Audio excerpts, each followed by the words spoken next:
Welcome to Grade 9 Biology, Unit 4. Answer to review question 1, 2, and 3. Baga nagaan kara barnoota biology kutaa sagalaffaa boqonnaa afuraffaa nagaan dhuftan. So answer to review question kana laallachuudha. Answer to review question tokkoffaa, lammaffaa and sadaffaa wajji laallachuu irraan tana. So kanaafugaa share, subscribe, like, comment gochuu hin dagatinaa. So yeroo subscribe gootan, subscribe qofa gootaniin dhiisinaadha.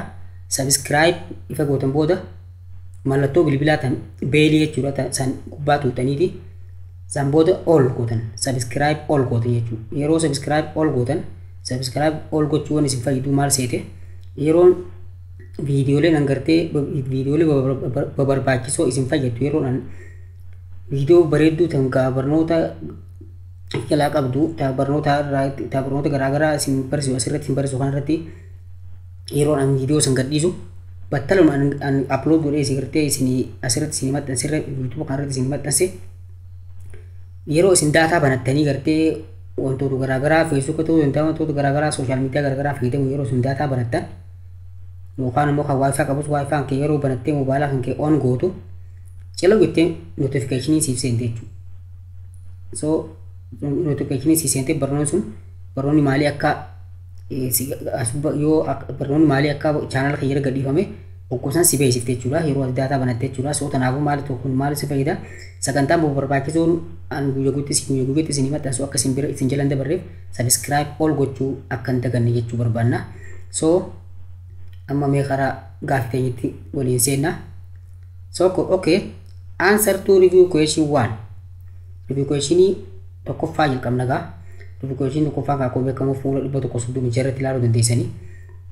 So filadhu jawaaba filannoodha. So tokkoffaan maal jaa? Infectious diseases are caused by dash jaa. A. Poor diet. B. Genetic mutation. C. Microorganisms. D. Causes. So among these four alternative choices, the correct answer is C. C ta juga gaafini maalifi deebisaan C ta. Wanni itti deebisaan C ta of haalallu. Why infectious disease nu gaafate? Why infectious disease? Infectious disease maaliif sababa ta'a je? Infectious disease akkuma beekamu kuboota kana bakka lamatti qoonna. Non-infectious disease or communicable disease or non-infectious disease and non-communicable disease. So kana jechuun maal jechuudha? Infected disease jechuun dhukkuboota gosa dhukkubaa ta'e kan namaa namatti dabru jechuudha. Kan namaa namatti dabree hawaasa guutuu wal ga'uu danda'u yookaan communicable disease jennaan jechuudha afaan biraatiin maqaan isaa kan biraati. Dhukkuba salphatti namaa namatti bineensa tamsa'ee hawaasa guutuu keessa wal ga'uu danda'u jechuudha. Gosa dhukkuba daddarbaati jechuudha infected disease jechuun. So kanaafuu kan dhukkuba daddarbaa kanaaf infected disease kanaaf sababa ta'u maali jaa? A. Kun gaafa poordiit jaa hanqina nyaataa jaa. B. Genetic mutation jaa so rakkoo jiiniitiin yookaan immoo karaa jiiniitiin daddarbuu isaati jaa so hin ta'u. C. Maal jaa microorganismootaan microorganismootaan dhufa jaa caan kun sirrii ta'a. So D. Maal jaa karsis jaa karsis jechuun abaarsa jechuudha abaarsa rabbii. So kana osoo hin taane egaa deebisaan salphatti maal jaa caataa jechuudha. So hawaasa infected disease wal qabatu kan sababa ta'u maali microorganismoota jechuudha. Whether bacteria, whether virus, whether protozoa, whether fungus. Kana jechuun gosti paathoojinaa hundinuu garee dhukkuboota infected disease dhukkuboota daddarbaati jechuudha. So kana fakkaata salphatti deebisaan maal ta'a caataa jechuudha. So kanaafuu gaaffii bifa kanaan adda baafachuu isin barbaachisa jechuudha. Okay, mee gaaffii isii lammaffatti deemna qaama waliini. Okay, gaaffii lammaffaan gaa number 2. One major difference between viruses and bacteria is dash. A. Viruses have no nucleus whereas bacteria do. B. Viruses are living organisms and bacteria are not. C. Viruses have membranes whereas bacteria do not. D. Virus can only reproduce in living cells whereas bacteria split into two. So among the four alternative choice, the correct answer is simply D, because the question is true. The question is positive, depending on the difference between virus and the bacteria. So sababni gaa D ta'uuf gaafin kun dura gaafitti deemu qabdan maaliif yeroo hunda yeroo isin qormaata garaagaraa kadaree haa ta'u ka faayinaala dareetti barattan haa ta'u yookaan immoo interansii moodeela garaagaraa ta'uu danda'a jechuudha. Gaafini yeroo bifa kanaa qormaan isin dhufu maalli isin beekuu qabdu wanni isin qormaata itti saqqaltan qormaan akka isin tooftan koodiin qormaata yookaan immoo qulfiin qormaata akka isin itti bu'u maal godhuu qabdanii asirratti maaltu na gaafatame. Gaafin na gaafatu negatiiva moo poozitiiva? Waa'ee maaliin ilaallatti? Wanni waa'ee maaliis waa'ee wantoota sanii ilaallachuu keessatti immoo karaa poozitiiva na gaafatte moo negatiiva na gaafatte adda baasuu barbaachisu. Maaliif filannootti fiiguun duratti gaafin adda isinii ba'uu qabdi. Yoo yeroo takkaffaa dubbiftanii gaafin sun maal akka gaafattuu fi maal akka taate isinii ba'uu baatte dirqama yeroo lama irra deebi'uu isin barbaachisa jechuudha. Maaliif gaafin kun gaafileen gartee qormaata interaansiitiin wal qabattu keessattuu akka paaseejiiti jechuudha. Gaafummaan takka haga sarara 2 3 4 5 ta'uu dandeessa jechuudha. Dhumarratti wanni isin qabdu hin beekamtu exceptii faa qabaachuu dandeessi yookaan noot faa qabaachuu dandeessi yookaan waa hundi waa hedduu waan garaagaraa ta'an san isin jijjiiruu dandeessu qabdi jechuudha. So tanaaf akka dhumatti dubbiftanii san booda gaafii sun fadda isinii baate booda tokko gartee filannoodha gaafilee sanii madaaltu jechuudha. Gaafilee sanii gaafiin yoo negatiiva taate karaa deebisaa negatiiva, gaafiin yoo poozitiiva taate karaa deebisaa poozitiiva deemta jechuudha. Akkasitti adda qoodaa deemta jechuudha. Ka eksiita oksiitti godhaa, kan raajii godhaa. Dhumarratti immoo ati keessaa adda baafattee akkasitti aansirsiittee irra guddatta jechuudha. So ammaan tana akka gaafii tanatti gaafiin tun poozitiiva waa'ee garaagarummaa vaayirasiitii fi bakteeriyaa laalchisee kan sirrii ta'e akka isaa filadhu siin jaa. Seegaa caankummaa gahaa laalume vaayirasaaf nuufi niikulas sirrii vaayirasiin niikulasiin qabu ni sirriidha. Garuu bakteeriyaan ni qabaa. Bakteeriyaan isin qabu nootiruu niikulas bakteeriyaanis niikulasii dhugaadhaa akka akkasiin qabu jechuudha. So gaafin kun gaasa dhumatti hin taatu jechuudha. Maaliif kun poozitiiva ta'e kun sirrii ta'e kun sirrii hin ta'in jechuudha. Baalaalime virus are living organism and bacteria are not. Vaayirasiin lubbu qabeeyyiidha jedha. Garuu bakteeriyaan lubbu qabeeyyii miti. Hin ta'u kunis wal jijjiira jechuudha. Bakka silaa bakteeriyaan ta'uu qabu vaayirasii kaayee bakka silaa vaayirasiin ta'uu qabdu bakteeriyaa kaayee jechuudha. Wal jijjiira jechuudha. Kanaafuu isiin tun vaayirasii are living organism jettuun negatiiva.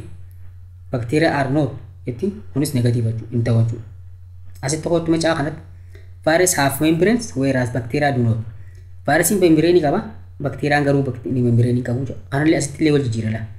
Vaayirasiin membreenii qabu, bakteeriyaan immoo membreenii qaba. Do not gartee gaafiin akkanaa kanas nyaatte jechuudha gaafilla. Do not. Amma asirratti immoo D kana kottu virus can only reproduce in living cells. Gartee dhugaadha jechuudha. Waa'ee vaayirasii laalchisee jechuudha. Asirratti himni kun dhugaadha. Asir kottu whereas bacteria split into two. Bakteeriyaan split into two yookaan bakka lamatti ba'aa karaa baayinari fiishiniitiin jechuudha. Bakka beekamaa bakteeriyaa yeroo wal horuu akkaataa wal hormaata bakteeriyaa asitti baayinari fiishiniiti conjugationidha wal horuu bakteeriyaanii karaa saalaa fi saala malee jechuudha.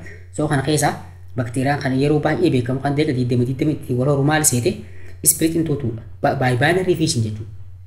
Yeroo seeliin bakteeriyaa deegti deema booda seelii lama ta'u seelii lama kan wal qixaa yeroo ta'u baayinari fiishinii yookaan immoo split into two dhaan adda ba'a. Maaliif iddaan kun wanni inni deebisaa ta'eef maaliif mee ilaalame wanni inni deebisaa ta'eef inni kun poozitiiva.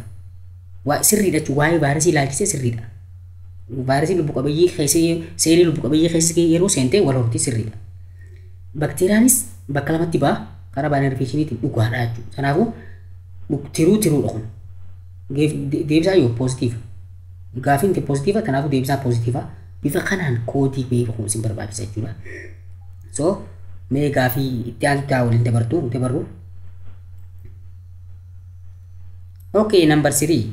All of the following are examples of fungi except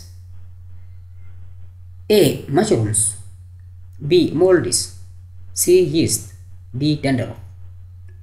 So among these four alternative choices, the correct answer is D. So dandruff is not included in fungi. So gaafin tun maal seete diitaa kunni ni diitaa haala lume kanneen armaan gadii keessaa kan fakkeenya fangasii hin ta'in kamija kanneen armaan gadii keessaa hundi fakkeenya fangasiiti garuu tokko malee jaa except jechuun laalama gaafii haga dhumatti gaafii dubbisaa waan hin jee haga ummati isin kursaa jiruuf isin qabsiisaa jiruuf yaayollee ta'e laal wanni isin beeku qabdan laal sirriitti akka kanatti jechuudha except dhumarra kaayee gartanii irra caale walakkaan barataa yookaan immoo gariin barataadhaa kan qalbiin jarjaru kan qalbiidhaan karaa filannoodhaa jarjaru except tan osoo hin argini gakkutaa jechuudha. All of the following are example of fungi except tan agarre beekuun bira kutee qalbiin A. mushroom, B. molds, C. yeast, D. dandruff. Wayka fakkeenya fangiidhaa kamis hin jijjee fudhatee mire sammutti fakkeenya fangasiidhaa irmaa kana irraa wayitee keessaa kamii jee fudhatee mire isaan hundinuu jeet waan godhu wallaalee hundi itti ulfakkaatte gaa hundi itti ulfakkaattee mire fakkeenya fangasiitti fakkaatti oolis hin jiru fuudhetuma mooldii faatti godhee yookaan mashruum faatti godhee dhabaa jechuudha. Exceptiin tun key pointiidha jechuudha. Gaafii tana argatuu feetii fi dhabuu kan kee kan itti murteessitu isii tanu except type tana. Tanarraa irraa fitanaa yeroo baay'ee isin natti hima barataan hedduu irraa fayyadamaa jireetii jaada tanaafuu maal seete gaa exceptiitu amma maaliif mashruum jaa hanguutiin gaa fakkeenya fangasiiti sirrii gosa fangasiiti jechuudha fakkii fangasiiti bii kana molds hordofuu aarri biddeenaati inni fakkeenya fangasiiti jechuudha siin tunis gaa yeast jetti yookaan raajetiidha. Isaan hundinuu fakkeenya fangasiiti garuu dandruff tun gosa raammooti wormiidha si amma dandruff tuni raammoo yeroo takka gubbaatiin gartee sammuu keessatti nama baate sammuu keessaa namni meeshaa garaagaraatiin ofirraa baasu jechuudha. So dandruff tuni fakkeenya fangasiiti miti jechuudha wormii yookaan fakkeenya raammooti. Kanaafuu gaa salphatti tan addi taate maali dandruff kana jechuudha. Exceptiin tun isii tan akka ati guutuuf si ajajje jechuudha. So haala kanaan gaafii ifirraa adda baasaa deemuu sin barbaachisa jechuudha. Tanaaf hin gaawwaniin gaafii asirratti hojiin hojjechaa jiruufi so mee isa itti aanutti yaana jechuudha. Okay, number 4. Which scientist finally proved the germ theory of disease? A. Robert Koch, B. Louis Pasteur, D. Edward Jenner, D. Anton van Leeuwenhoek. Look, these are the four very famous scientists. Scientistoota hundi gahee garaagaraa qabu jechuudha. So kanneen keessaa kan isa kan jarree armaan gadii kan isaan proved godhe kan germ theory of disease uume develop godhe gartee scientistoota hundi itti amansiise eenyu jaa Robert Koch miti Louis Pasteuriidha jechuudha. Louis Pasteuriin akkuma beekamu kan spontaneous generation disprove godhe jechuudha. Seera gartee wanni lubbuu qabdu lubbuu qabee jiraa dhufa jee isa ture jechuudha. Saayintistoota hedduudhaan irratti walii galamaa ture san kan disprove godhe kan fudhatama dhoowwee germ theory of disease jechuudha. Kan uume jechuudha. Saayintistiin kun prove kan godhe maaliif germ theory of disease jechuun gaa akkaataa gartee dhukkuboonni kamiyyuu maayikirooorgaanizimootaan dhufu dhukkuboota dadarbaa garaagaraa maayikirooorgaanizimoota ijaan mul'atan dhufuusaa kan lafa kaa'e jechuudha. Germ theory of disease saayinstiin beekamaan gartee Louis Pasteur jedhamu kuni haala kanaan jechuudha. Germ theory of disease uume jechuudha. Disproved spontaneous generation. Seera spontaneous generation irraa statement spontaneous generation kan saayintistoonni hedduun duraan irra walii galanii gartee jiran waa'ee maayikirooorgaanizimoota hin beekan jechuudha. So inni waa'ee maayikirooorgaanizimoota argateeti orgaanizimoota garaagaraa kan dhukkuba garaagaraatiif sababa ta'an kan argatee germ theory of disease lafa kaa'e jechuudha. So kanaafuu saayintistoota hundi amansiisuu taate jechuudha. So karaa gartee Louis Pasteur gartee eksperimentii S-shaped flaskidhaan jechuudha. S-shaped flaskidhaan dhabama harkaa godhe jechuudha. Yaalii isaanii waan isaan walitti dhubbanii deeman jechuudha. Saayintistoota yeroo san isa morma jechuudha. Kan akka Aristotle jechuudha. So kanaafuu gaa Louis Pasteur kun isa namoota germ theory of disease baase keessaa isa tokko jechuudha. So kanaafuu gaa haala kanaan jechuudha. Saayintistoota hongee garaagaraa qabu san hundinuu so kan keessaa immoo kan Louis Pasteur ilaallatu waa'ee germ theory of disease fi ammas disprove spontaneous generation godhuu isaati jechuudha. Louis Pasteur saayinstii beekamaa kan taalentii ta'e kan seera spontaneous generation dhabamsiise seera germ of theory uume jechuudha. So mee gaafii shanaffatti waliin haa yaadnu. Okay, number 5. Which of the following would you use to clean up if your puppy was sick in the floor? A. Antiseptic. B. Antibiotic. D. C. Disinfectant. D. Antiturotic. So, look. Look. Amma gaafii tan sirriitti gaafii maal akkasii gaafatu kan nama keessa kan ati gartee filoorii gartee yookaan immoo sibirtoo mana duraa yookaan immoo hulaa tantee duratti jechuudha. Sanitti jechuudha. Yeroo balbaffi garaagaraadhaa gannaqamee gartuu gannaqamee wanni tatta'u jechuudha. Yeroo san maaliin qulqulleessitaa hulaan tantee dura san maaliin qulqulleessitaa jaa. Balfa garaagaraa gartee pappiin yeroo dhukkubsatu yookaan immoo namni garaagaraa dhukkubsatee immoo dhukkubsanii irraa hankee xuraa garaagaraa yookaan albaayii ta'uu danda'a yookaan immoo qoqqofata garaagaraa ta'uu danda'a yookaan balfa garaagaraa kan silaa dhukkuba garaagaraa nama qabsiisuu danda'u jettee shakkitu ta'uu danda'a. Kana hundi maaliin qulqulleessitaa jaa tantee dura. So kanaafuu lafa san jechuudha lafa namni dhukkubsatu itti waa ganna qisanitti maaliin qulqulleessa jee gosa keemikaalaa keessaa gaa kan itti qulqulleessinu kan akka isaa filanna jechuudha. So A. Antiseptic. B. Antibiotic. D. C. Disinfectant. D. C. Antiturotic. So kanneen keessaa gaammaan tana antiseptiksiin gaa gosa keemikaalaati. Inni antibiotiksiin immoo keemikaala fangasiin oomishamu gaa gosa qorichaati kan fangasiin oomishamu keemikaala fangasiin oomishamu kan bakteeriyaa ajjeesuuf oolu jechuudha. Antibiotiksiin kuni antiseptiksiin immoo gosa keemikaalaa kan gartee matatti naqannoo jechuudha. Kan living tissue irratti naqannoo jechuudha. Bakka yeroo qaamni nu murame wanti garaagaraa keessa qaamni nu murame kan yeroo sanitti waan akka alkoolii jechuudha. Kan alkoolii fi ayoodiinii garaagaraa kan mana ahmati dawatti matatti nu naqan kan jechuudha. Antiseptiksiin gosa keemikaalaati kan maayikirooorgaanizimoota ajjeesuudhaaf oolu jechuudha. Maayikirooorgaanizimoota matarratti oolan matarratti wal horuu danda'an kan dhabamsiisu jechuudha. So disinfektantii jechuun immoo gaa gosa keemikaalaa kan mana qulqulleessuun kan mana ahmaatiin qulqulleessuun kan mana kusiinaa mana nyaata itti godhannu alawaadaatti kan qulqulleeffannuu fi kan wantoota garaagaraa wantoota keemikaalaa garaagaraa qulqulleessinuu fi kan meeshaalee mana keessaatti qulqulleeffannu disinfektantiidha jechuudha. So kanaafuu disinfektantii fayyadamnaa jechuudha. Haala kanaan disinfektantii ta'a jechuudha filannoon gaafii tun asirratti. So kanaafuu haala kanaan itti fufuu qabdanii mee inni gaafii itti jaffatti yaana gaamma waliini. Okay, number 6. Immunity passed from mother to fetus by way of placenta is described as dash. A. Natural active. B. Artificial active. C. Natural passive. D. Artificial passive. So among these 4 alternative choices, the correct answer is C, because the question is positive depending on the immunity that passed from mother to fetus. So kasi tagam caata maaliif caatame akka caacaa wanni inni caatee qofa addisiin baafee gabira dabarraa wanni caateef gaammaan tanaas keessatti mee gaafii tan laala dura maal mee gaafii maal gaafatti positive moo negative mee gaafiin tu positive moo negative immunity gosa madiinummaa kan haadharraa kara daa'ima isii garaa keessatti jechuudha itti dabru karaa placenta kan karaa hiddan dhuraatiin itti dabru kanneen kan armaan gadii keessaa kamija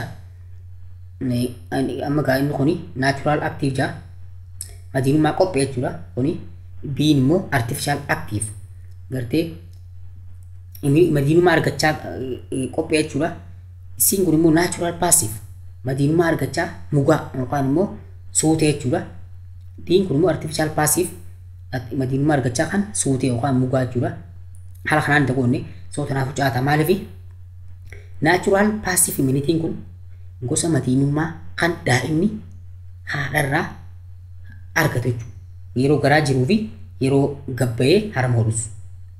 So natural passive immunity kun haadharraa kara daa'ima yeroo garaa keessa yeroo karaa placenta qaban karaa hiddaan dhuraatiin yeroo inni dabraaf jechuudha akkasumas yeroo inni gabbu yeroo inni dhalatu daa'imni The first secretion of mammary glands are very rich with natural passive immunity.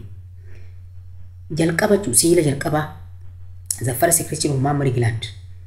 Dhanacha gartee aananiitiin siilli jalqabaaf yeroo shamarreen takka deesse yookaan haawwan kan yeroo ilmoo dhalan siilli jalqaba yeroo isiin ilmoo gabbuuftee daa'imatti kan sun natural passive immunity dhaan badhaadhaadha jechuudha. Akkuma beekamu akkuma waliigalatti harmi haadhaa madiinummaa kana qabaachuu keessatti ilmoo qabaata kontentii isaa wal dhaba malee. Daa'imni harma haadhaatiin haga baatii jatti harma haadhaa horatu qabdi inni jee doktoroonni ta'eenya gartee akkasitti haawwan keenya fi nama keenya hunda karaa kakkaa'u maal seete aannan kana keessa waa hedduu jira pirootiinaa jira kaarboohayidireetii jira bishaantu jira waan kutuu shukkaara garaagaraatu jira jechuun guddina daa'ima saniitiif fayyadu jechuudha. Bishaan illee gahaatu achi keessa jira jechuudha. Bishaan obaasuu fi dhuguuf kanallee hin barbaachisu haga baatii jaatti daa'imni maaliif waa hundi waan aannan isaa argatu akkasumas immuniitii dandeettii madiinummaa hunda argataa jechuudha. Daa'imni kuni haadha isaa irraa soo kanaafuu natural passive immunity dha jechuudha. Natural passive immunity gosa madiinummaa uumamaa kan nuugaa ta'e kan daa'imaaf haadha abbaa argamu jechuudha. Keessattuu haadha karaa daa'imaa kan dabru. So ammas yeroo siila jalqabaa daa'imni dhalatee san yeroo hoositu natural passive immunity gaheen goote jechuudha daa'imni. So haala kanaan deebisaan caataa jechuudha. So natural activiin kun maal seeti? Natural activiin kuni gosa madiinummaa qopheeti. Akkami yeroo dhukkubni tokko si qabe lammata irra deebi'ee si qabuu dadhabu. Inni irratti amma kun haadha birraa nuuf kan namatti uumamaan akkamatti jeenetiksii dabaree jechuun maaliif dandeettii madiinummaa qaama haadha birratti hundaa'ee jechuun natural active immunity kun yeroo dhukkubni tokko si qabe jechuudha. Dhukkubni tokko it is gained after infection. Yeroo dhukkubni wayii tokko si qabe dhukkubni sun irra deebi'ee umurii ta'e guutuu yoo si qabuu baate ati natural active dhukkubchisanii qabda jechuudha. So akkanaaf natural madiinummaa qophee jechuudha. Madiinummaa natural dandeettii madiinummaa uumamaa tan qopheessanii artificial activiin kun gama talaalliidha. Talaalli vaccination jechuudha. Kan talaalli garaagaraa kan dhukkuba garaagaraatiin talaalan kana artificial active jennaan. Natural passive kun immoo gosa madiinummaa uumamaa ta'e kan mugaa kan haadharraa karaa daa'imaa nu dhufu jechuudha. Artificial passive immoo gosa madiinummaa argachaa kan mugaadha jechuudha. Fakkeenyaaf keessatti injecting antibody dhukkubchisanii nutti naqan jechuudha. Artificial active passive keessatti. Artificial active keessatti immoo antigenii dhukkubchisanii nutti naqan. Antigenii foreign antigenii vaayirasii dadhabaa yookaan vaayirasii du'aa yookaan keemikaala vaayirasii du'aadhaa toksinii kan gartee qoricha gartee keemikaalli paatoojiinoonni garaagaraa oomishan san detoksifaayi goonee nu naqanii yookaan immoo vaayirasii lubbuu qabdu yookaan bakteeriyaan lubbuu qabdu nutti naqan kan dhukkuba san qabsiisuu dandeenya jechuudha. Akka dhukkuba san nama qabsiifnetti paralaayiz ta'ee kan uumu qophaa'e jechuudha laaboraatoorii keessatti jechuudha. Kun hundi gosa talaalliiti artificial active jennaan jechuudha. Talaalliidha. Antigenii fakkeenyaaf koronaan fakkeenyaaf vaayirasii koronaa tokko yeroo talaalli koronaa talaallattu wanni isaan limmoodha sin naqan sun sirinjii keessatti limmoo sin naqan sun koronaa dadhabaadha. Koronaa du'aa ta'uu danda'a yookaan dadhabaa ta'uu danda'a jechuudha. San sin naqanii san booda ati dhukkuba koronaa yoo kan dhugaa sun dhufe si qabuu hin danda'u jechuudha. So akkasuma pooliyoo fi dhukkuba garaagaraa kan gartee talaalli garaagaraa yeroo garaagaratti gartee mootummaan gadhiisu kana talaallachuu isin barbaachisaa jechuudha. Maaliif dhukkubni sun taasifuu dhufe ati du'a jalaa baata jechuudha. Yoo immoo dantaa dhabdee itti dhiifte dhukkubni sun qabeessa ajjeesuu danda'a jechuudha. Kanaafuu artificial active gosa talaalliiti. Talaalli gosa garaagaraa kan namtu jechuudha. Haala kanaan kan adda beektu jechuudha. Kanaafuu natural passive immunity jechuudha kan dandeettii madiinummaan haadharraa karaa daa'imaa dabru natural passive immunity jedhama jechuudha. Okay, mee gaafii afur torbaffatti hojjaan. Okay, number 7. Immunity acquired by administering a tetanus shot is dash. A. Natural active. B. Artificial active. C. Natural passive. D. Artificial passive. So artificial passive ita. Maalif ifa tetanisiin si qabee booda gosa immunitiidhaa kan si barbaachisu kan tetanisa kan sirraa dhabamsiisuudhaaf si barbaachisu artificial passive ita. Maalif laaboraatoorii keessaa yookaan mana akkamatti qoqqaan qophaa'e antibodii teetanisii balleessutu jira isaan sin naqan jechuudha fiilmooti. Osoo teetanisiin sin qabin duroo teetanisiin vaksiinii osoo ta'e fakkeenyummaa naachuraal aktiif ta'a. Yeroo artificial active taatu osoo teetanisii sin qabin dura kan si fayyadu artificial active talaallii teetanasiitu si barbaachisa talaallii teetanasiitu si barbaachisa ifa teetanasiin si qabe teetanas jechuun ifa teetanasii si qabe jechuudha ifa teetanas si qabe artificial paasifii maaliif antibody teetanasiitti naqame jechuudha salphumatti akka sirraa dhabamsiisu jechuudha.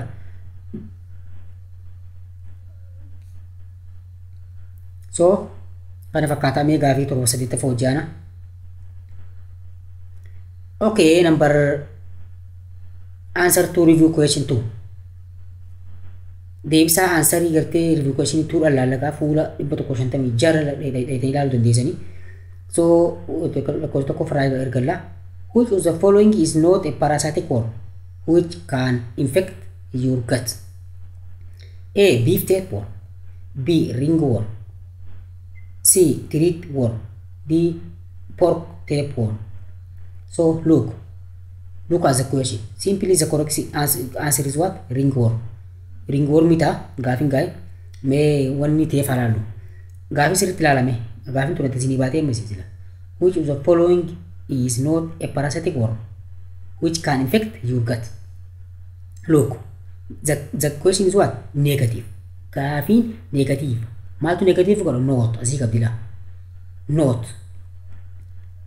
Kan gartee parasaatii wormii hin ta'inidha amma. Not. Not jaami.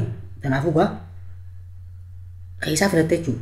Kan gatii yookaan immoo sirna bullaansa nyaataa keessa qaxxii kan infection godha kan achi keessa hin jiraanne jechuusaati. Gosa parasaatii keessatti parasaatii mormidhaa kan naannoo garaachaan keenya marmaa keenya keessatti kan infection godhuu dandeenya kan inni qarmaan gatee keessaa kamijaa. Egaa beef tapeworm raammoo minni tan foon horii nyaachuudhaan nu qabdu tun taatu aksii gootee bira qabdu deebisaan taatu. B. Ringworm. Ringworm roopidha. Fangasiidha jechuudha. Gosa fangasiiti. Thread worm. Kunis wormi gosa raammoo ta'e kan garaa namaa keessa jiraattu. Pork tapeworm. Gosa raammoo minni tan foon boojiidhaa nyaachuudhaan nu qabdu jechuudha. So kanaafuu gaa ringwormi kana jechuudha. Ringwormi gosa fangasiiti. Roopidha jechuudha. Roopii garaagaraa baarrillee garaagaraa tan namarra deemtu ringworm jedhanii yaamte jechuudha fangasiidha. So kanaafuu tanaa miti jechuudha. Ringwormiin deebisaan taatu jechuudha. Kun jirri hundi immoo gosa parasitic wormii kan maali sirna bullaansa nyaataa gat jechuun gaa elementary kanal yookaan immoo bakka nyaanni bullaansa nyaata keenyaatti nu bulbaa jechuudha. Garaachirraa jalqabii marrimaan furdaa marrimaan qallaa gat jennaan. Kana biraatiin kana keessatti kan hin jiraanne yaa kanaafuu gaa ringwormiidha. Ringwormiin gaa keessa osoo hin taane fuularra harkarra qaama guuturra qaama garaagaraa bakka mormarra ta'uu danda'a bakka gartee keessa qaama osoo hin taane gubbaa qaamarra nu baati roobbiin ringwormiin tun. Kanaafuu wanniidha jechuudha. Deebisaan salphatti maal baataa jechuudha. So haala kanaan gaafii ifirraa adda baasuun isin barbaachisa. Nootiin qabamuun qabu. Gaafiin tun negatiivaa miti. Eegan gaafii negatiivaa argadde taate immoo deebisaa negatiivuun barbaadde akkasitti deemta jechuudha.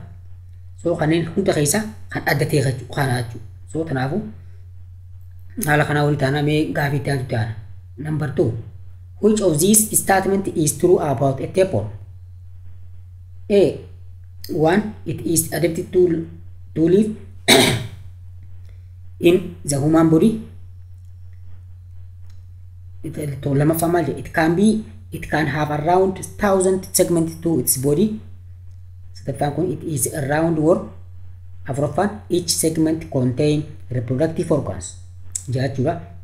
Amma ka tartiiba wanni inni statementiin kun ka tartiiba eeggachuu qaba tartiiba. Kan dhugaa ta'e waa'ee tapewormii kamii jaamire gaafiin positiiva bara. Gaafii lamaffaan tun positiiva. Waa'ee tapewormii laachisee kan dhugaa ta'e kamii ni filatta jechuudha. Eef akkasii tarreessee booda takka akka furtti barreessee booda filannoo filatta. Filannoo kamtu tartiiba sirriidhaa yookaan waan isiidhaaf dhugaa ta'e qabaadhuma. Look, asirra kootu kuma tokkoffaa it is able to survive into human gut. Lamaffaa yoo maal jedha it can have around 1,000 body.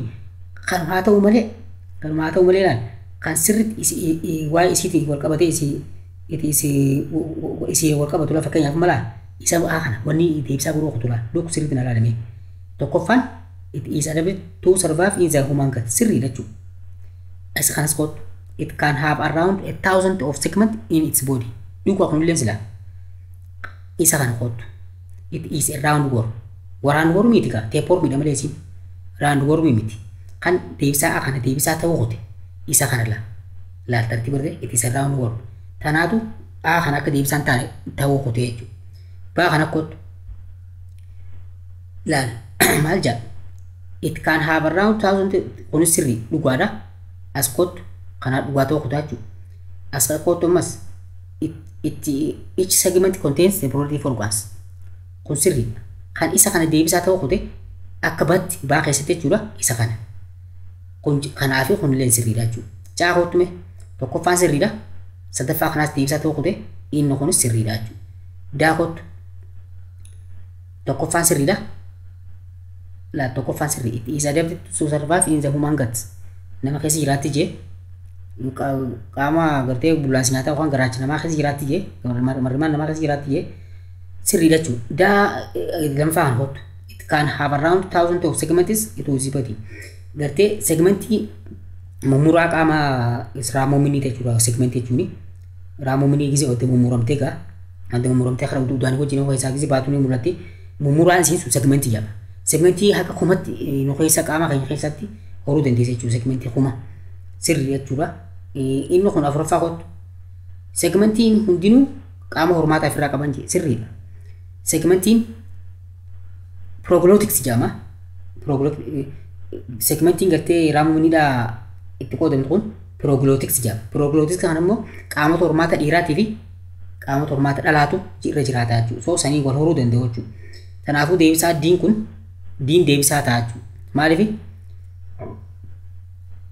tartiibni yookaan istaatimentii asiin yookaan naman kana keessa qawwaa teepor milaakisee dhugaa ta'e kamiidha baram hundinuu dhugaa ta'uu qabu deebisaan kun deebisaa ta'uudhaan maal seete hundinuu wanni nuqaan sadeenuu amma sadeenuu kan mere tokkoffaan kun dhugaa ta'uu qaba lammaffaan dhugaa ta'uu qaba afuraffaan dhugaa ta'uu qaba yeroo hundi dhugaa ta'e deebisaan ta'a jechuudha maaliif wanni kana adda baasuun isin gaariitiif gaafii maatirii bifa kanaan baati gaafiin intiraansiin bifa kanaan baati akka waatar riseet tartiiba sirriin kan yookaan kan dhugaa ta'e kam isin jeessin dura akkan shawwatamne gaafiin bifa kanaatiin baatu ispeeshaalii maatirii yeroo deddeebi'uu reefu saatimintii garaagaraatiin si fidu bifa kanaan fida ammarraa barachuu isin barbaachisa jechuudha so dhugaa fi dhugaa kiif keessaa qabu garuu hundi dhugaa miti hunda keessatti A keessatti kanaa dhugaa ta'uu qote baa keessatti kanaa dhugaa ta'uu qote caa keessatti kanaatu dhugaa ta'uu qote jechuudha so tanaafuu diin salphatti deebisaa ta'a jechuudha bifa kanaan naa qabadhaa mi'a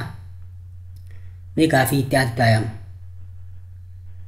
okay number 3 which of the following animals is a vector for malaria A Aedes aegypti mosquito B housefly C Anopheles mosquito D flea so simply Anopheles mosquito ta'a jechuudha gartee gaafin kaamu bineensa gartee ilbisoota keessaa kan vectors ta'e vectors jechuun akka afaan baayoloojiitti akka afaan fiiziksii sun taane akka afaan baayoloojiitti vectors jechuun baattoo dhukkubaati garee ilbisoota kan dhukkuba nama fayyaa hin qabne irraa fuudhanii nama fayyatti geesse jechuudha vectors kan vectors yookaan baattoo dhukkuba malaariyaa yookaan dhukkuba busaa ta'e kamii jaa keessa so salphatti maal sit Anopheles mosquito dhaltuu tan Anopheles mosquito jedhamtuutu dhukkuba malaariyaa yookaan dhukkuba busaa nama qabsiisaa jechuudha so plasmodiumidha jarmiin yookaan kaawusetif agentiin maayikirooorgaanizimoonni dhukkuba malaariyaa yookaan dhukkuba busaa nama qabsiisu plasmodiumidha jechuudha so Anopheles mosquito tun plasmodiumii nama dhukkubsate irraa fuutee nama fayyaa hin qabne keessatti neeyite jechuudha yeroo dhiiga soorattu so Anopheles mosquito tun dhiiga sooratte jechuudha maaliif qillee qaama si keessa jirtuna qillee fertilaa taatana guddisuudhaaf ilmoo fertilaa taatana guddisuudhaaf dhiigatti haajamte jechuudha so tanaafuu caataa jechuudha okay gaafii afuraffaa laallume number 4 which of the following process will help to avoid the spread of foodborne diseases look A use disposable clothes to wipe down surface number 1 wash hands after visiting the toilet number 3 wash hands 3 times a day Number 4, use disinfectant on chicken surfaces. So, amma wanni filatti filannuudha. Isa kan statementii kan nu tarrise. Waa'ee dhukkuboota gaafa isin baay'ee dur ni gaafatu irratti akkasiin baatu gaafa isin immoo qabdi. Gaafatu maal nu gaafatte maal isin gaafatte? Kanneen armaan gadii keessaa jechuudha. Gaafiin positiif moo negatiif? Gaafiin positiif. Positiif waa'ee maali? Waa'ee dhukkuba nyaata faalamee fi bishaan faalameen daddarbu ilaalchisee jechuudha. Nu gaafatame jechuudha. Statement yookaan taateewwan karaalee itti firaa itti finu jechuudha. Karaalee ittisa dhukkuboota garaagaraa kan nyaata faalamee fi bishaan faalameen daddarban ittiin firaa itti finu jechuudha. Control prevention jira kanaata kan nu gaafate. So ni positive gaafini tanaafu nu tarreessee jira statementii tanaafu gaa asirra dhufna jechuudha. Maal aan tokkoffaa lammaffaa sadaffaa as deema jechuudha kuma damtanatti haala lume kun wanni deebisaan kaasaan ummatti caala. Kun beekamu caala wanni isinii baaseef tanaafi aan kun wanni deebisaa ta'uu deefatte seenaa baafnu. Kun maal jaa use disposable clothes to wipe down surface. Use disposable clothes to wipe down surface. Ntawachu bi kan ko to wash hands after visiting the toilet. Lita chukun. Chaku yo. Chaku mata wash hands 3 times a day. Kun sirri dachu. Tanafu katawu khute isa kana chu ega. Tokkoffaa kana chu. Inni khuni maal seete look biin kuyo lammaffaa wash hands after visiting toilet ja inni kun immoo wash hands 3 times a day ja hinta kunisi inni afurfaa kan use disinfectant to chicken surface inni kun sirri amma sila inni kun sirri isa kana hintaan in caa kun immoo look caa kan kottu tokkoffaa ni taha lammaffaa yoo ni taha wash hands after visit toilet afuraffaan ni taha jechuudha. Look ni taha gartee akkasii jechuudha. Kanaafuu deebisan salphatti caataati jechuudha. Inni kun yoo look diin wani deebisaa ta'uu soqote. Wani deebisaa ta'uu soqote maal qaana? Wash hands 3 times a day. Akkanumatti osoo waa tokko hin ta'in 3 times a day guyyaatti harka yeroo sadii dhiqachuu jechuudha. Kanumatti waan ta'u tonne kana namni yeroo sadii qofaa miti yeroo 10 yeroo 20 dhiqachuu dandeessa. Maaliif yeroo mana fincaanii deemu yeroo wantoota garaagaraa qulqulleessitu akkamiin yeroo sadii qofa qulqulleeffattee nyaata yeroo meeqa nyaatta hayi hin ta'u yeroo sadii qofa ni xiqqaata jechuudha. Yeroo 10 yoo akkuma waa laayituun akkuma gartee waan garaagaraa barfa garaagaraa ganna yookaan du'an daa'ima ganna dandeessa waan garaagaraa jira. Guyyaa sadii dhiisi guyyaatti yeroo 30 yeroo dhiqatuutu dhufa jechuudha akkuma waan garaagaraa laayituun. Kanaafuu kun ni xiqqaata kun deebisaan ta'u jechuudha. Haala kanaan deebisaan salphaan sirriidha caataate jechuudha. So me gaafii itti aantu olii jaana. Okay, number 5. Which of the following diseases is only caused by bacteria? A. Influenza. B. Common cold. C. Acute watery diarrhea. D. Cholera. So filannoon deebisaan salphatti daataa gaa'e mee daafii alaalu dura maaliif gadi ni daate? So kanneen armaan gadii dhukkuboota armaan gadii kan keessaa kan bakteeriyaa qofaan daddabu. Kan bakteeriyaa qofaan daddabu jechuudha. Kan bakteeriyaa qofaa jechuudha. Kan bakteeriyaa qofaan dhufu kanneen armaan gadii keessaa kamii jaa? Influenza jaa. Influenzaan kun bakteeriyaan ni dhufa. Vaayirasiin dhufa. Common cold kun vaayirasiin dhufa. Acute watery diarrheaan vaayirasiinis ni dhufa. Bakteeriyaanis ni dhufa. Koleeraan garuu bakteeriyaa qofaan dhufa. Vibrio cholerae jedhamuutu isa fida gosa bakteeriyaati. Gosa sanyii bakteeriyaati. So kanaafuu influenzaan vaayirasiidhaan dhufa. Common cold vaayirasii qaba. Rhinovirus jedhamtu common cold nu fida jechuudha. So flu vaayirasiin kun immoo influenza afaan of fiduu danda'a jechuudha. So acute watery diarrheaan immoo gosa gartee vaayirasii garaagaraa akkasumas mallattoon dhukkuba vaayirasii garaagaraatii fi mallattoon dhukkuba koleeraa garaagaraati. So kanaafuu akka utubatarii diyaariyaan dhukkuba garaagaraa kan vaayirasii yookaan bakteeriyaas dhufuu danda'u jechuudha. Kanaafuu kan bakteeriyaa qofaan dhufu koleeraadha jechuudha akka gaafii tanatti. Kanaafuu haala kanaan gaafii itti aanutti ayaanume. Okay, number 6. Which of the following diseases is not sexually transmitted? A. HIV/AIDS. B. Gonorrhea. C. Diarrhea. D. Syphilis. So, among these four alternative choices, the correct answer is C, because the question is negative according to STDs or sexually transmitted diseases. So, gaafin tun gaafin sanatti deebisaan caataa gaafin tun wanni deebisaan caateef haala lume gaafin tun negative positive majool wanni bakka tan isinitti fardeeffadhee isinitti himaa jiruuf yaa barattoota koo laal gaafiitu isin nyaata tooftaalee koodii qormaataa baruu isin barbaachisa jechuudha.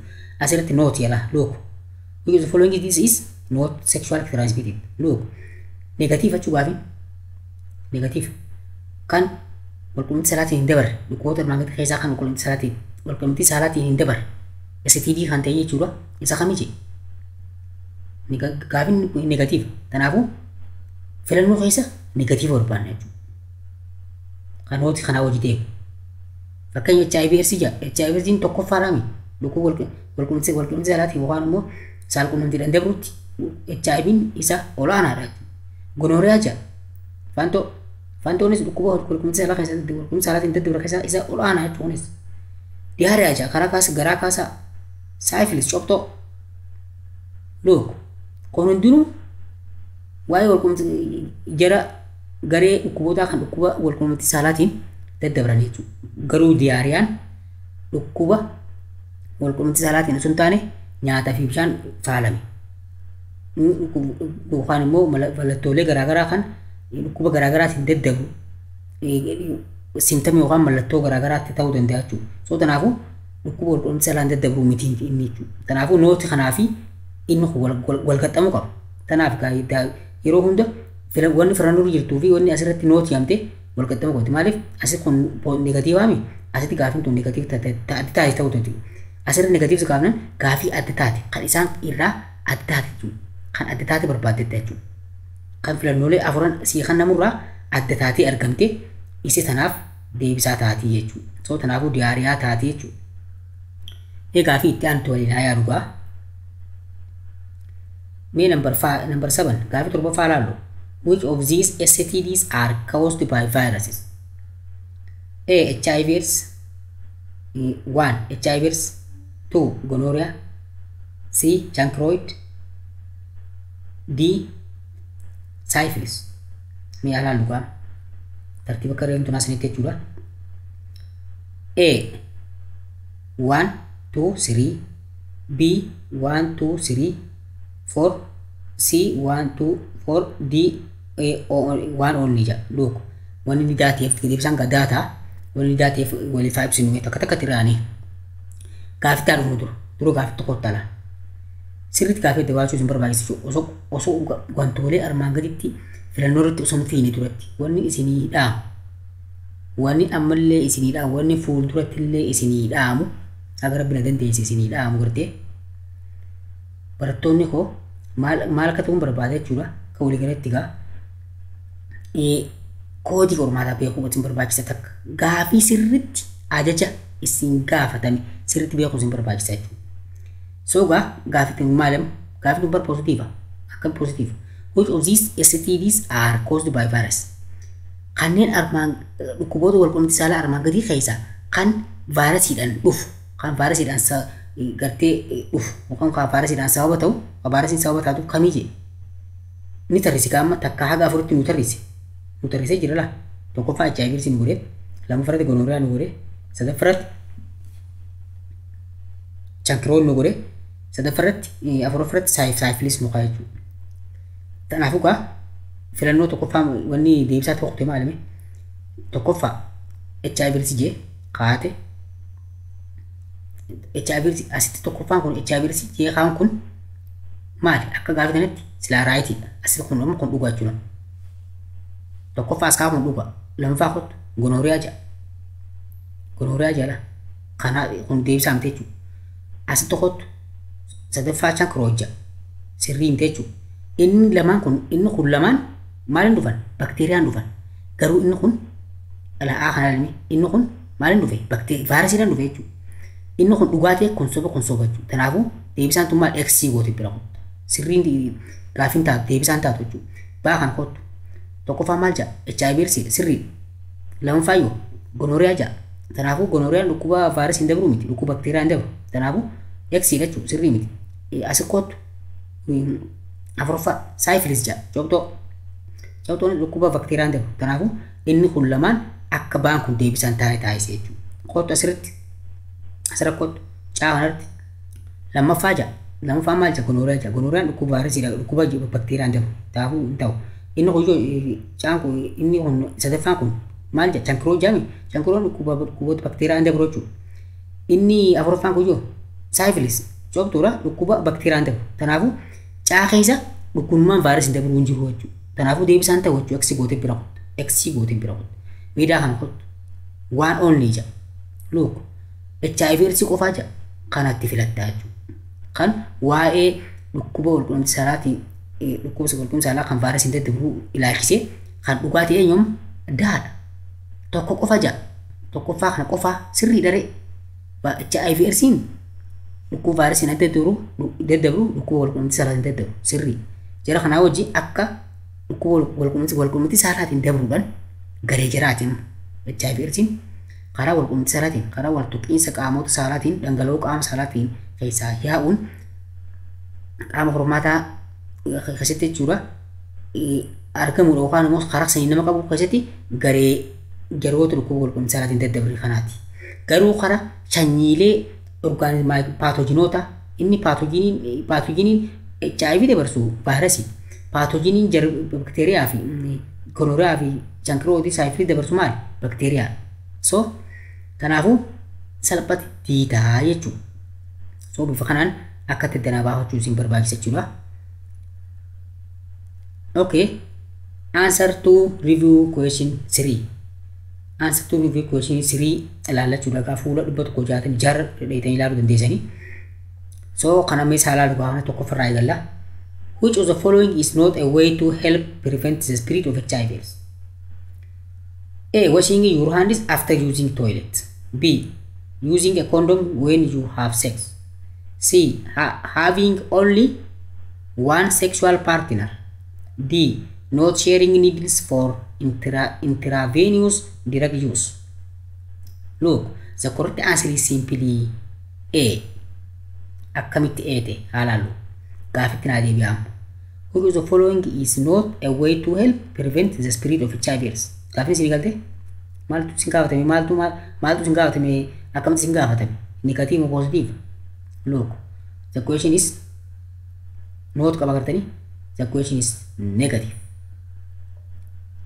Akkamitti karaalee dhukkuba HIV ittiif nu ilaalchisee kan sirrii hin tahin kamii siin jaabara kan karaan ta'in jechuudha. Karaa ittiin HIV ifirraa ittiif nu kan hin tahin isa kamii siin jaabara. A. Sharing your hands after using toilet. Washing. Harka dhiqachuu qabdaa faaf mana fincaanii dha itti booda. So ilaallatu jechuudha. Dhukkuba darbaadhaan ta'uuni HIV. B maal jedhu using condom when you have sex. Yeroo walqunnamtii saalaa raawwatu yeroo hunda jechuudha. Kondomii fayyadamuu qabda jedha. So kun tooftaalee yookaan mala HIV/AIDSdha. HIV/AIDSin akka inni biyya keessa hin facaane akka inni namarraa namatti hin dabrine ittiin dhiifuu keessaa isa takka jechuudha. So raayit itti godhannachuu kun yoo kun karaayiti ta'uu isa maaliif nooti yaamre raayit kun amma asirratti nooti ala looka asirratti la wanni isin wanni guyyaa kun takka isinitti himuuf maal koolii tana fakkeenya namni tokko barataan tokko yoo fakkeenyaaf which of the following is jee nooti kana irraanfatee way to help prevent the spread of HIV yoo fudhatee nooti kana yoo neglect waa keessa baasee uume yoo nooti kana keessa baasee bar gaafileen takka lama sadi kun bar hundi deebisaa ta'uu danda'u bar yoo nooti kun keessa baate kanaafuu nooti tana yoo irraanfatuun qabda jechuudha. One not except dash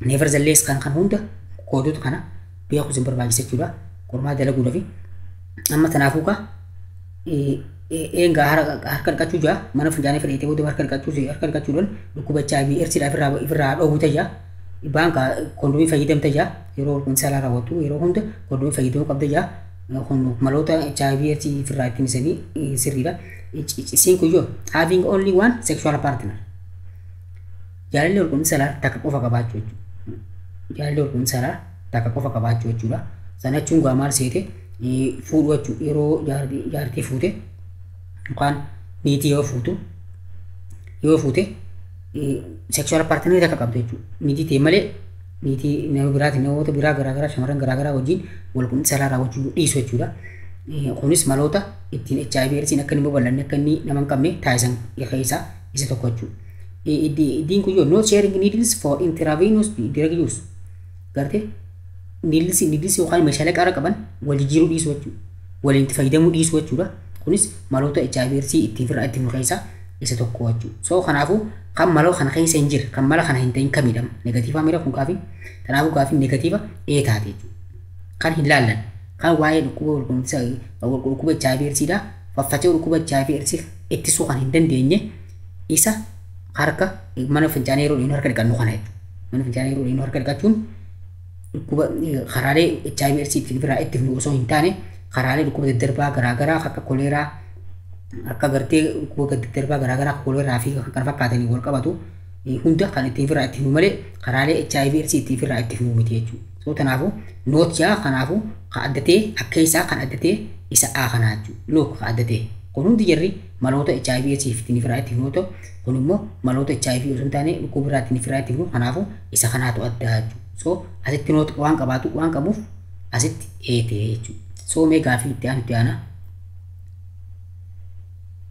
okay number 2 which of the following best describes a cell which are attacked by the virus which cause the HIVs A white blood cell B lymphocyte C T cell D B cell look the correct answer is C because T helper cells are attacked by HIVs. Make a which of the following best describes a cell which are attacked by the virus which cause HIVs.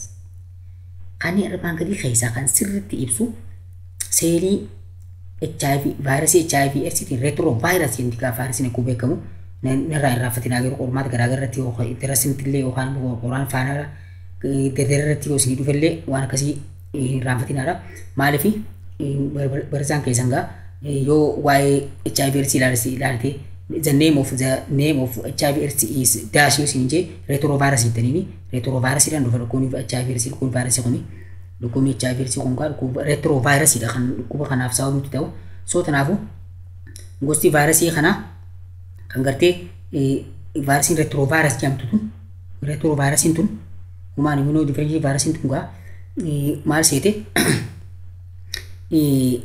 seelii keenya keessa seelii kan dhooti seelii keenya keessa kan dhootu kamisiin jaa so tanaafu gaafiin positive tanaafu deebisaa positive barbaadde jechuudha tokkoffaa maal jaa een white blood cell seelii dhiigatii jaa akka walii galatti hime poolisin ta'u B lymphocyte jaa gosa seelii dhiigatii keessaa isa tokko jechuudha siin T cell T helper cell B immoo B cell jaa so T cell dha kan seelii ta'e keessaa kan seeliin powerful taate dhukkuba garaagaraa gurraachisuudhaaf beekamtu T cell yookaan T helper cell jedhamtu kana nyaataa jechuudha kana keessa kana hojiin ala taasisaa jechuudha vaayirasiin retrovirus kun kan dhukkuba HIV AIDSiin qoosoo kuni T cell kana nyaataa jechuudha T cell kana dadhabsiisuu jechuun immoo dhukkubni garaagaraa nurratti wal qabee jechuudha dhukkubni akka dhuunfaa dhukkubni akka xixiqqaan gartee ka duraan miidhuu hin dandeenye kan akka jaartii garaagaraa kun kan akka dhukkuba sombaa garaagaraa kun kan duraan qaamni keenya dandeettii mandeettii isaatiin ifraa dhoowwu kun yeroo retrovirasiin seelii keenya keessa seelii dhiigatii keenya keessa T cell yookaan T helper cell kan yeroo nyaatu humna dhaba jechuudha dandeettii madiinummaa qaama keenyaa gabbuuti yeroo dandeettii madiinummaa qaama keenyaa kan gabbuute dhukkubni garaagaraa kan duraan qaama keenya ifraa dhoowwu hundi nurratti gabbee nurratti oloo qaama keenya dadhabsiiseeti sama isa irraa hankee dhukkuba garaagaraatiin qabna rakkoo garaagaraati yeroo qaamni keenya miidhamee akka malee nyaadhamu immoo nuti immoo carraa duwwiinsaa yookaan immoo carraa gartee akka maleetti gartee dhukkuba sanii miidhamee arganna jechuudha. So kanaafuu HIV AIDSiin kophaa nama ajjeesu jechuudha. Kophaa nama ajjeesu kophaa qaama nama nyaatu. Maaltu akkam godha? T helper cell T cell sana nyaata. T cell sana nyaata.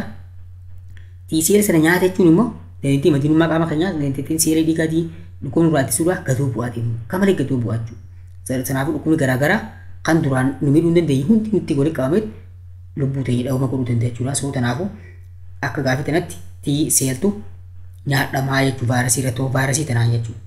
So mee gaafii itti aantutti aana. Okay, number 3. Which of these bodily fluids is not a source of HIV/AIDS infection? A. Semen. B. Breast milk. C. Blood. D. Tears. Look, the correct answer is simply tears. Mee tears data akkam maaliif data mee haalaalu mee gaafitan mee gaafitu haalaalu gaafitu positive or negative gaafin negative. Which of these bodily fluids is not a source of HIV/AIDS infection? Look, gosa dhangala'oolee qaama keenya keessatti argamu keessaa kan madda HIV nu qabsiisuu hin dandeenye kan HIV vaayirasiin HIV keessa hin jirre isa kamii vaayirasii HIV kan keessaa hin qabne jechuudha. Kan madda dhukkuba HIV/AIDS kan hin taane isa kamii jedhu noot. Tokkoffaan semeen jedha. Semeen jechuun akkuma beekamu yeroo walqunnamtii saalaa dhangala'oo sanyii kormaatii wajji bahu. Semeen jedhama jechuudha. Kaapparseenti pirootiin gilaandii tolcha pirootina kana. Kaapparsi gilaandiin ni tolcha jechuudha. Sanboota yeroo walqunnamtii saalaa isparmii epipidimoota keessaa karaa ujummoo vaas deferansi jedhamuun karaa alaa bahuudhaaf yeroo deemu jidduu kanatti kaapparsi gilaandiin ni jira kan sameeni kan tolchu. Sameeniin kan akkuma beekamu pirootinaan baraadha. Wanni adiin dhangala'aan namarraa bahu sun sameen jedhama. Dhangala'oo dhiira keessaa bahu sanyii kormaatii wajji bahu jechuudha. So akkuma beekamu sanyii kormaa jedhanii mul'atu. Waan adii sanfaa gariin namaa waan adii sanfaa sanyii kormaasaa. No, sanyii kormaatiin sun pirootina sameen kiyama jechuudha. Sameen filuu seminaal filuu kiyama jechuudha. Dhangala'oo dhiira keessaa bahu kan pirootina kan xanachaan oomishamu kan pirootina baay'ee of keessaa qabaatu jechuudha. Kan pirootina baay'ee of keessaa qabu kan isparmii jajjabeessee isparmiidhaaf humna ta'u kan isparmii salphatti daakee akka inni ala bahu akka inni qaama hormaata dhiiraa keessaa karaa alaa bahee karaa qaama dubartiitti dabru taasisu jechuudha. Kan salphatti daaku jechuudha. Inni mucaata waan ta'eef akkasii muceessee isparmii kun akka inni humna dabalatuuf kan taasisu jechuudha. Pirootinaan baraadhee jira jechuudha. So sameen jedhama jechuudha. Dhangala'oo dhiira keessaa karaa dubartii faca'u jechuudha. Sanyii kormaatii wajjin sameen jedhama jechuudha. So dhangala'oo keessa HIV ni jiraata jechuudha. B. Breast milk. Harmaadha. Kana keessas dhangala'oon vaayirasiin HIV ni jiraata jechuudha. C. Blood vessel. Dhiiga keessa dhangala'oo dhiigaa keessa ni jiraata jechuudha. Sadaffara tears. Imimmaan jechuudha. Kun imimmaan keessaa bahu. Tears jechuun. So imimmaan keessa hin jiru jechuudha. HIV/AIDSiin vaayirasiin HIV/AIDS kan irratti turu vaayirasiin kan dhukkuba HIV/AIDSiitiif sababa ta'u kun imimmaan namaa keessa hin jiru. Imimmaan nama HIV qabu keessa hin jiraatu jechuudha. So dhangala'ooleen inni keessa dabru dhiiga takka dhiigni waliin makamu yookaan immoo harmaadha dhuguu harmaadha HIV qabdu dhuguu si qaba. Seminal fluid dhangala'oo isparmii dhiiratii wajji karaa qaama dhiiraa keessaa karaa qaama dubartii bochuu dhangala'oo dhiira irraa bochuu kun samina kana keessallee sanyiin HIV/AIDS ni jiraata jechuudha. So saniif gaa dabra jechuudha. Fakkeenyaaf gaa sameen kana keessa dhangala'oo kana keessa HIV ni jiraanni. Isparmiin ni qaba? No. Isparmiin dhiiraa fakkeenya namni tokko HIV/AIDS yoo qabaate sameenii dhangala'oo xanachaan oomishamu kana keessa jira malee sanyii kormaa san keessa hin jiru. Sanyiin kormaa sun bilisa jechuudha. HIV/AIDS irraa bilisa. Fakkeenya yeroo dubartii HIV/AIDS qabdu dubartii HIV/AIDS qabdu tokkoo fi dhiirti HIV/AIDS qabdu tokko yeroo walqunnamtii saalaa raawwatanii ilmoo yoo argamte fertilaayizeeshinii gaggeeffamte dubartiin sunis HIV qabdi qilleen yookaan qilleen isparmii caccabsuun keessa wanni hin jiru. sanyii kormaa qasan keessa illee hin jiru jechuudha. Maaltu hin jirre vaayirasiin hin jiru. Daa'imni sun yeroo dhalatu yeroo fertilaayiz ta'u bilisa. Gara haadhaa keessatti yoo sir tajaajila yoo kennamiif jechuudha gara haadhaa keessatti yookaan immoo ifa gabbuute harma haadhaa uruudhaan itti dabratu daa'ima sanitti. Daa'ima haadhaa HIV qabdu yoo jaarsi isii yookaan immoo kan isii walqunnamtii saalaa hojii raawwatte HIV yoo qabaatellee daa'imni isaanii carraa HIV irraa bilisa ta'uudhaan ni qabaatti. Yoo haati sun ifitti beeyte daftee osoo ilmoon sun garaadhaa hin bahin itti beeksifte jechuudha. Ani kun HIV qaba ilmoon tiyyu akka isiin HIV irraa bilisa taatuun barbaadettee ogeessa fayyaatiin voluntarily mareettee akkasitti gargaarsa tajaajila ogeessa fayyaatiin daa'imni sun efa dhalatte booda immoo harma isii sana sun dhuune gartee aannan mana akmaatii bitamu dhuguudhaan yoo guddatte ilmoon sun bilisa taatee HIV osoo hin qabaanne haadha abbaa HIV qabanirraa daa'ima HIV hin qabne uumuun ni danda'ama jechuudha. Yoo daa'imni haati sun sirriitti ifitti HIV ifitti beeytee daa'imni san garaa keessatti akka HIV haadharraa karaa hidda pilaasentaan karaa hidda handhuuraatiin akka hin dabarre dhoowwanii akkasumas yeroo gabbuutu booda harmaadhaa san hin nyaachise akka hin hoosifneef dhoowwuudhaan haadha abbaa HIV qaburraa daa'ima bilisa ta'e kan HIV hin qabne argachuun ni danda'ama jechuudha. So kanaafuu akka gaafatanitti dhangala'oon tiirsi jedhamu kun HIV jarmii vaayirasii HIV keessaa hin qabu jechuudha. So gaafitti aan ta'an. Okay, number 4. The approximate total number of people infected with HIV in Ethiopia is dash a few hundred, a million, 1,000, 800,000. So a million jechuudha. Miliyoonotaan lakkaa'amaa jechuudha. Waggaatti miliyoona meeqatu Itoophiyaa keessa HIV qabamaa jechuudha. So salphumatti miliyoon ta'a jechuudha. Okay, gaafii shanaffaa ilaala.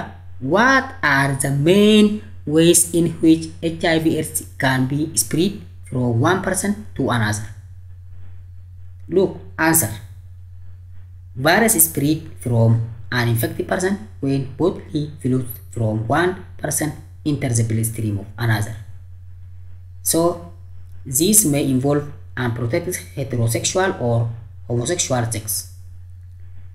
Transmits from mother to baby through the placenta or through breastfeeding, then from contaminated blood transfusion, and also by sharing or using non-sterilized equipment such as needles, syringes, and razors for injecting drugs, making tattoos, and carrying out FGM, female genital mutilation.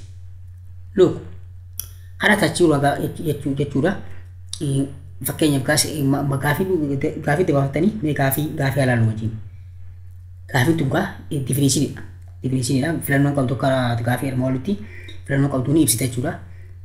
Gartee karaalee gartee HIV/AIDS ittiin gartee namarraa namatti ittiin daddabru namarraa namatti ittiin daddabru katee ibsi jaagaay. Kanaafuu aansariin maal taasise HIV/AIDS gaafa beekamu nama qabamirratti karaalee dhangala'oo qaamaatiin dabruu danda'a jechuudha. Dhangala'oo qaamaatiin fakkeenyaaf kana jechuun maal seete qaamni nama tokko madaa qabaa hannu. Qaamni nama tokko madaa qabaa hannu.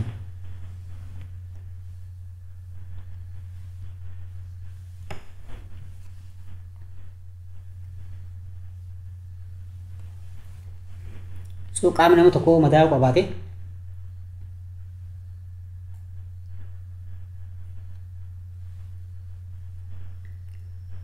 asirratti gaafummaa kan maal seete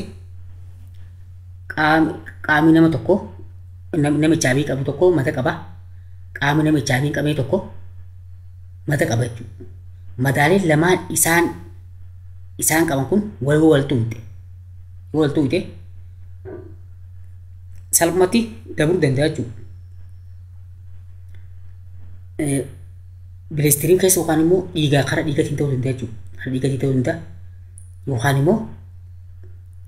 immoo karaa mindee daroo HIV kun unprotected heterosexual. Kana jechuun maal seete karaa walqunnamtii saalaa dubartii fi dhiirri takka heterosexual jechuudha. Heterosexual dubartii tokkoo fi dhiirri tokko yeroo walqunnamtii saalaa raawwatu heterosexualidha.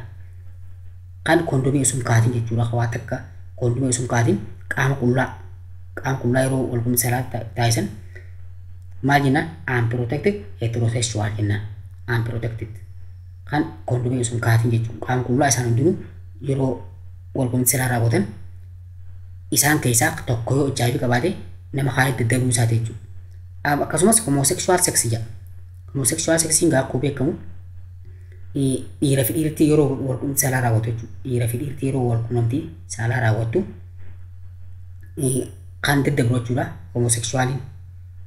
Maaliif karaa kanaan dabalachuu karaa munneetiin jechuudha. Munnee keessa yookaan dhangala'oo garaagaraa inni dabalachuu karaa kanaas maaliif qaamni wal madiisa karaa mataa saniitiin transmit ta'uu danda'a jechuudha. Ammas maal seete karaa karamiini transmit from mother to baby through the placenta. Daa'ima irraa haadha irraa karaa daa'ima dabartii karaa iddaan dhuraatiin yookaan immoo karaa through breast feeding karaa yeroo harma hoosiftu jechuudha. Karaa harma hoosiftuutiin haadha irraa karaa daa'ima dabaraa jedhe. And also from contaminated blood transfusion yeroo dhiiga osoo hin qoratamin osoo HIV irraa walaba ta'uu isaa hin qoratamin dhiiga namaa kannite yookaan namarraa fudhatte dhiigni namatti irraa fudhattes yoo HIV qabaate HIV si qabuu dandeessa jechuudha. Yoo atis yoo HIV qabaattee osoo hin qoratamin dhiiga obboleessan kee yookaan firoottan keetiin dabarsite obboleeyyan kee yookaan firoottan keessanitti dhiiga karaa dhiiga saniitiin HIV irratti nama sanitti dabarti jechuudha.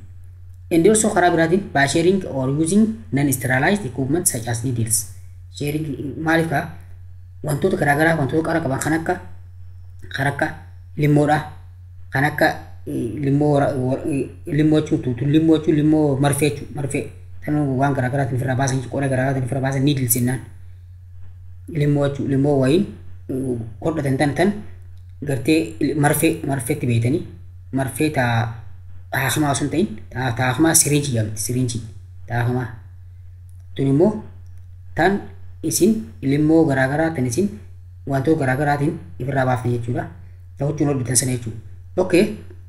Inni taanu razors haaduu jechuudha. Yookaan immoo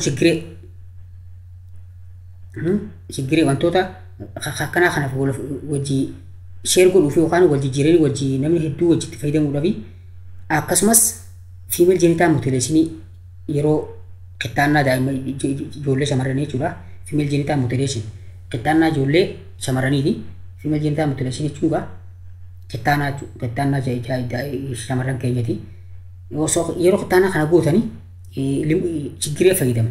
Fakkeenya shigiree fayyadamu. Shigiree takkaa yoo shamarran shanirraa murte osoo waa takka silaa shamarran hundinuu shigiree takka mata isuu bitattee illee hojjaame shigiruma takkaan gaafa turu amma gaafa san chaabiin dira san jirtu malee warri gaafa turu warri dur jechuudha. Arabaa keenyaaf yookaan immoo akkawwan keenya maal godhaa turanii shigireen ifuu qaalidha hin argamtu jechuudha. Fagoo dhaqanii gisee baazii irraa kan magaalaa dhaqanii bitatan booda qixxaannaa har'a boruun qixxaanee gotte shamarran 6-7 naannoo sanii jechuudha. Ollaa sanii namni 6-7tu qixxaannata jechuudha. So shigiruma takkitti haati daa'ima tokkoo bitteeni daa'iman 7 yookaan 6 ollaa sanii hundi shigiruma takkaan murata jechuudha. So akka tasaa yoo daa'imni sun ijoollee san keessa ijoollee nama 6 san keessa nam tokko HIV qabaate salphatti ijoollee san hunda HIV dha waliin ga'uu dandeessa jechuudha. So kanaafuu karaa kanaan gaggeessuudhaan HIV bakka namatti akka inni tarkaanfatu carraa kan banu isa kanaa jechuudha. Okay, inni itti aanu gaaffii jaffaa ilaalume. What are the main ways in which you can avoid the spread of HIV? Answer: sensible sexual behavior. For example, always using a condom. Abstinence. Faithful to one's sexual partner. Avoid substance abuse that increase risky behavior. Avoid sharing needles. Only use blood that has been screened for transfusion. Screening pregnant woman. Any other valid points. So kana gagafin deebisaan kana gaafitti haasini deebinume gaafin tuni maal isin gaafatti? What are the main ways in which you can avoid the spread of HIV? Karaa barbaachisan karaa murteessan HIV irraa of eeguudhaaf si barbaachisu himija katabii karaalee beekamoo ati HIV AIDSiin akka nama keessa faca'an akka namatti hin daddarbine ittiin fayyadamtu yookaan immoo karaalee ati itti fayyadamtu jechuudha tooftaadhaan itti fayyadamtu keessaa beekamoo himijee gaa'e tokko gatanaafuu aansarii kanarratti maal sensitive sexual behavior fakkeenyaaf always using condom sexual behavior kan keessatti jechuudha yeroo takka osoo hin daganne kondomii kaayachuu jechuudha walqumni isaanitti irraa godhanii beeyta yeroo sana irraa godhas hin beeytu erga deemta kondomii keessa kaatti deemuu jechuudha sensitive sexual behavior jechuudha kondomii keessa kaatti deemta san booda akka tasaa yoo irraa walqumni isaa raawwachuudhaaf kasi dhuftaate kondomii isa kaattee fayyadamuu jechuudha so yeroo hunda jechuudha ammas akkuma beekamu ammas abstinence dhugaa baay'ee barbaachisa keessattuu sadarkaa barattoota keenyatti jechuudha maaltu isaan barbaachisa abstinence fuudhaa fi heeruma dura walqunnamtii saalaa dhiisuu jechuudha walqunnamtii saalaa osoo hin fuune osoo hin heerumne dura walqunnamtii saalaatti dhiyaachuu dhiisuu abstinence guutumaa gootti walqunnamtii saalaarraa fagaachuu jechuudha haga heerumtutti yookaan haga fuututti if fuutee booda immoo maal goote maal tokko if heerumte booda if fuutee booda be faithful waliif amanamuu wal shakkuu dhiisuu jechuudha waliif amanamuu jechuudha maaliif jaartii yoo fakkaan jaartii bareedu ajaa'iba ta'anii fuuta manaa qabda dhuftee bakka garaagaraa goote laga garaagaraatti deemta akka carraan walqunnamtii saalaa raawwachuu yookaan immoo zinaa dalaguudha siif laaffatuu danda'a rabbiin si fattanuudha fi efa siif laaffate booda immoo aboo aniin kun manaan qaba maa irraan si tanaa wajjin walqunnamtii saalaa raawwadha irraaf qabu jechuudha irraaf qabdee dhiiftee jechuudha osoo yoo isin bira jiraatu baattillee rabbiin bira jiraa miti jettee dhiiftee jechuudha dhiiftee jaartan teessanii galtee jaartan teessanii wajjin walqunnamtii saalaa raawwachuu jechuudha waliif amanamuu jechuudha isinis yeroo ati hojiidhaaf deemtu karaa garee shamarraniitiin jechuudha yeroo ati hojii deemtu yookaan immoo waan garaagaraa haja garaagaraatiif fagaattu yookaan immoo deemtu siif amanamtee suma qofa eeguu jechuudha asii dhiiraan ta'anii fa'a jaalalli duraanitti fa'a jettee yookaan immoo wal beeyna maal ta'e ollaa garaagaraa jaarsi deemettee fagaatettee waasilaanii argu akka fudhattee ta'een akka san booda innis gisi dhufe silaan waa takka narratti hin beekotte usteet manama kaan galfatee nuu kaan wajji zinaa gootee yeroo dhufes isaa hojjetee walqunnamtii saalaa raawwachuu waliif amanamuu dhabu jechuudha waliif amanamuu jechuudha qaat jettee jaarsi ifii qofa eeguu qaat jettee jaartii ifii qofa eeguu jechuudha jaartii ifiiti wajjin walqunnamtii saalaa raawwachuu jaarsi ifiiti wajji walqunnamtii saalaa raawwachuu isaaf amanamuu inni siif amanamuu ati isaaf amananta akka shamarretti akka dargaggeessi innis efa si fuudhe abbaa warraaqi siif amanamuu danda'u qabaachuu if qabeessuma qofatti raawwachuu yookaan waliif amanamuun tun baay'ee barbaachisaa jechuudha inni taanu avoid substance abuse that increase risky behavior maal goota qorichoota garaagaraa kan akka alkoolii garaagaraa kan sammuu si jijjiiru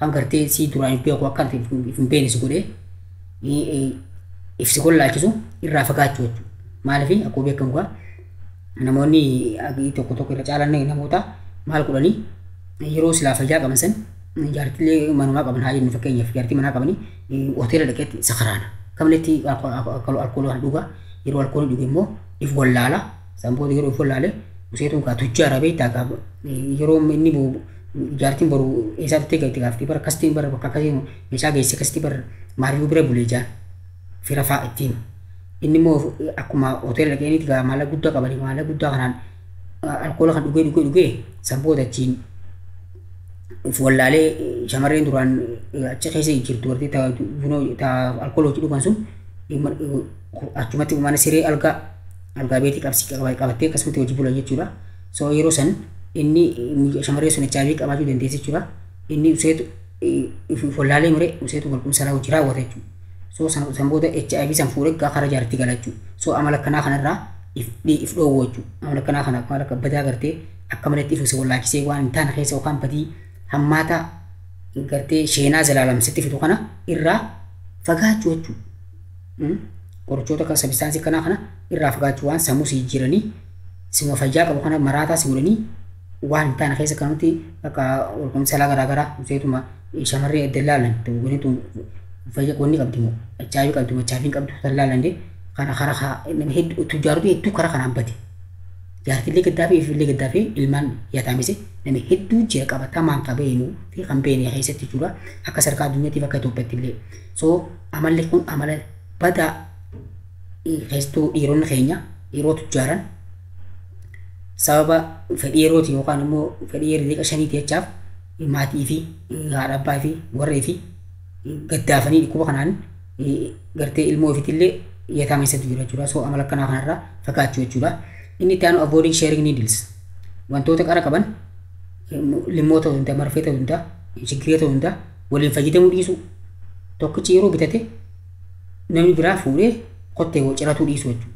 Yookaan immoo mana akmaasii kanamtu nama tokkicha fudhatantu itti fayyadamaa jechuudha. So meeshaalee qara qaban wal jijjiiruu dhiisuunis tooftaalee HIV STD irraa ittisa keessaa isa tokko jechuudha. Inni itti aanu only use blood that has been screened.